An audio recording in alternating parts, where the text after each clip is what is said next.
This is a rather infamous episode that people have requested that I review for a long time, and I didn't want to do it because it's the only episode that legitimately terrified me, which makes it perfect for Halloween. I have only seen this once. Let's see if it's as scary as I remember. This is Skipping Lessons. Today is Volcano Day in Mrs. Brinks' class, and all the kids are presenting their science project volcanoes. I think mine is the best, on account of Johnny Abadi is my partner, and we made ours out of meatballs with spaghetti sauce for lava. Oh, that's really cool. And they teamed up to do something. It's really nice being friends. Thank you, Angela and Johnny. That was certainly an interesting use of meat. Mrs. Brinks, may I go next? You most certainly may, Nanette. No reason to leave the best for last.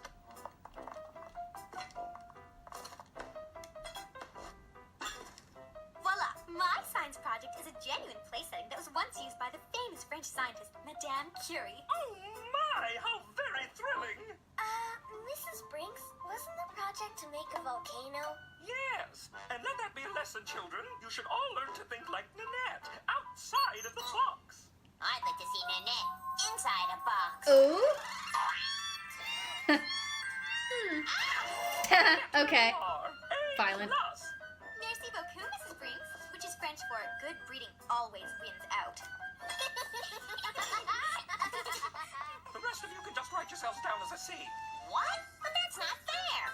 Weird. You're absolutely right, Angela. It isn't fair that Nanette merely gets an A+ for such superior creativity.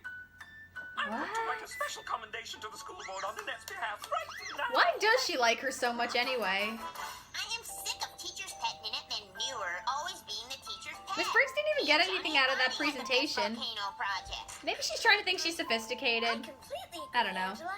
Your molten lava has just the right hint of oregano. If only Nanette wasn't in our class. Yeah, well, dream on, Angela Anaconda, because that's never gonna happen.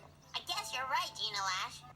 I gotta pause it quickly. It's a little weird because this is one where Nanette's not really doing anything bad. Miss Brinks is just praising her for honestly no good reason. Nanette wasn't sucking up. She was just doing her own thing and getting praised anyway, so it's hard for me to hate Nanette too much in this situation. And I'm afraid that means we're stuck with Ninny Ward for the rest of our lives. Aw. Really, Mrs. Brinks? A letter from the school board about moi? Yes, Nanette. I wanted to wait until you were here to open it. I'm sure it's Oh, some boy. sort of special citation. Dear Mrs. Brinks, due to your glowing reports about Nanette Manoir and her academic achievements, we have decided to advance Nanette to the 4th grade. I'm so devastated, I can barely speak. I'm so devastated, I can't speak. Oh, wonderful. Junior and Curly have to learn how to think for themselves. Ooh. Thank you for helping me pack up my desk, Mrs. Brinks. My fair skin is very prone to paper cuts. May I keep this as a memento of your refined penmanship? Please do. Here, let me help. Miss Brinks needs to There you go, Nanette. Well, I... get a dog or something. Oh wait, there is an episode where she does. It's a positive step. I think this was before I'll that try, happens. But as you know, a Or fourth maybe grade schedule is very busy. get a Not to life. mention how terribly active my new social life will be.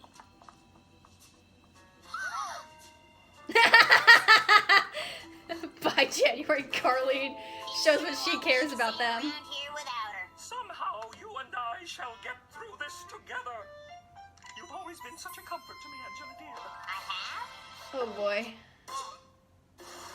Mrs. Brinks has been staring out the window all morning, looking all moony-eyed.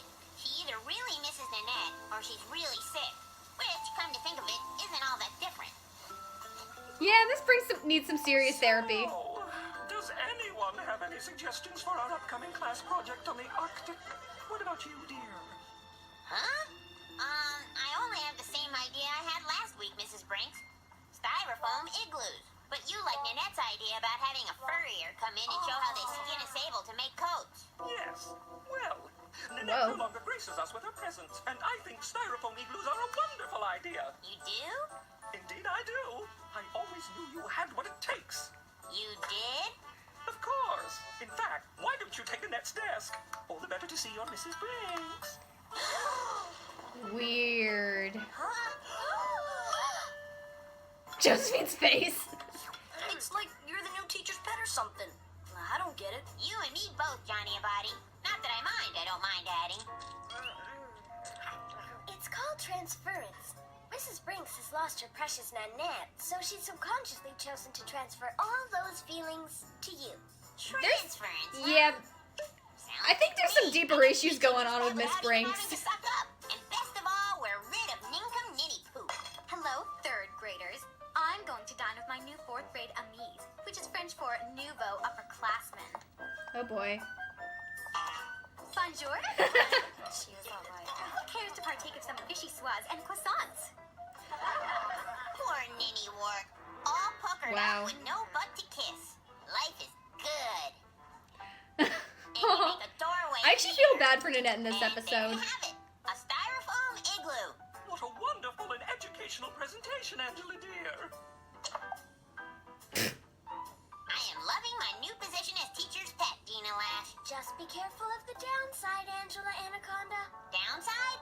What downside? Look what I have. Ooh. Prune cookies, baked especially for my little igloo architect. Thanks, Mrs. Brinks. They'll make a really great after-dinner treat. For King. Please, eat one now. I just want to see your face light up when you take a bite. Mmm. Don't say a word. Your expression says If all. an adult is And offering a child a lot of special attention and special gifts, Ugh. you should probably be suspicious. Especially because So what if I have to eat a it's not usually strangers who do that. All I know is if I'm teacher's pet, I can get away with all kinds of stuff. Yoo-hoo, Angela. Mrs. Brinks. I thought perhaps you'd like to accompany me to the craft store and help pick out some designs for next semester's bulletin board. The theme's going to be arithmetic-tac-toe. Gee, Mrs. an Brinks, adult who is not that's fine. consulted with your parents No, offers you a we're having ride, plans. you should raise a red flag. Oh, I really shouldn't. But I suppose one more couldn't hurt. Why, this just might become my new hangout. Oh boy. With Mrs. If an Brinks adult who following me doesn't around have all day, I had to cut adult her 6 friends and backyards and fake prefers a to hang seizure out just with to visit kids, her. But I finally did. she should get some help. Room for one more. Oh, weird.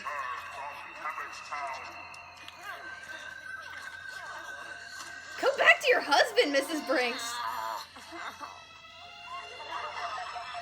Bonjour, fellow upperclassmen. Would anyone care for some... Oh! Well, you're all very welcome, I'm sure. Hey, Shorty. Look at the chocolate-covered raisins. Aw. Aw. I actually feel bad for Nanette. I left my gum in my other skirt. I can't watch a movie without gum. I'll just run home and go get it. Nonsense, Angela dear. I'll go buy you some at the snack bar. My treat. Gee, thanks. I bet you're getting real sick of Oh, hanging boy. out with me, huh? Why, Angela, of course not. I'm having the time of my life. Looks like we'll be hanging out together from now on. Oh, did she just put her butt on them? So now it is bedtime. The one time Oh. from you know who. Ugh. This joke. Don't let the bed bugs bite. Oh god. How the fuck did this make it past the At censors? least I can take my pet for a walk without you. What a lovely day you are. And what a good little pet you are. Man, this is getting weird. Teacher's pet, teacher's pet. I am not a teacher's pet, I will tell them. Of course you are, my dear. You've always been such a comfort to me. FBI? Chris Hansen? Some prune cookies, dear? Ugh.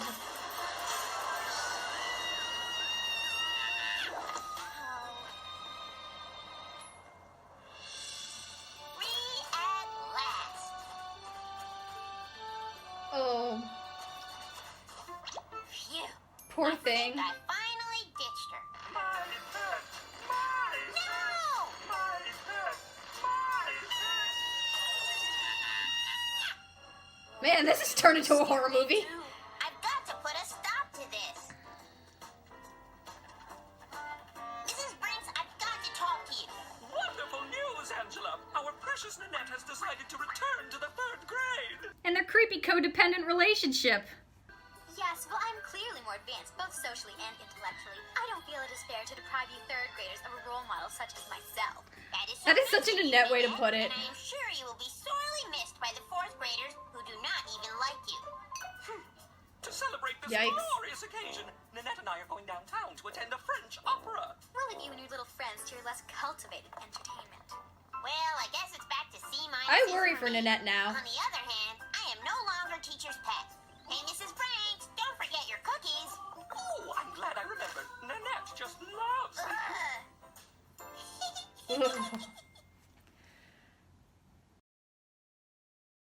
I really don't know why so many of you wanted me to review this for such a long time. Is it because you wanted to break me and see me suffer, or is it because you wanted to see if I'd actually defend it? Let me tell you, I don't. This is the worst episode of the show. It is my least favorite. And this is the one where all the flaws of the show are at their worst. And part of the reason I did not want to review this one is because the show already gets a ton of hate, and I didn't want to review the worst episodes and add to that, especially because there is a lot of good in the show that tends to get overlooked, and a lot of great shows have particularly awful episodes. And this is no exception.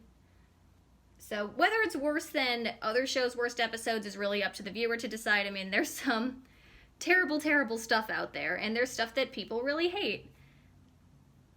As someone who loves the show, does not defend this episode, and ultimately wants to reboot it, it's because I think the show has a lot of really good ideas in it, and I think there's a ton of potential to really expand on the good stuff and get rid of the bad stuff. I'll tell you the thing that I love so much about this show is that Angela's allowed to get angry, and that's very much built into the main premise, that she uses her imagination to deal with difficult people. Is the execution always great? No, and I understand that, but that's why it should come back to be done even better, to really expand on the good stuff. I think anger is a misunderstood emotion. People see anger as this very destructive, chaotic, awful thing, when it can actually be very productive and creative if you use it right. I mean, how many things were achieved just out of sheer spite? Don't those make great stories? A lot of imagination, a lot of fun. I really do see Anaconda as a show that, while at its worst, I do understand the criticism, but at its best, it's a very relevant, wonderful, unique show that in many ways is still ahead of its time. And that premise, that idea is one I will defend to the end. I really do think part of the hatred, the sheer amount of hatred people have towards the show is because people want to like it, but they are missing a few things. And this is the episode where the show's at its worst, and the flaws are front and center. As someone who loves the show, wants to reboot it, is rebooting it, and is very willing to look at the flaws, the biggest criticism of the show that people have that is not about hating the Digimon movie short, which is not that bad, and was not even the creators and crew's decision, so lay off them, is that Nanette's not always bad enough to deserve the revenge fantasy, and Angela's often, well, sometimes no better or even worse than her, and is still treated as she's in the right, or she outright wins. That's true. So you can fix that by making Nanette a much more intimidating, mean person. Because you feel just so bad for her in this one. I mean, she's surrounded by dysfunction. I'm sure Creepypasta's gonna have a field day with this episode. And you actually could use this episode to train people on what to look out for, because there are so many red flags based on what we know now about child predators. The idea that Angela finally gets the status and attention she craves so much in the classroom, only to find out that it has some serious downsides. It's a be careful what you wish for story, at least trying to be. That's not a bad idea, it's just executed in a very bizarre way. Well, it makes a 11-minute horror movie, that's for sure. I'd be curious, for the people who wanted me to review it, why? I'm curious. And for those of you who actually like this, should I call the FBI?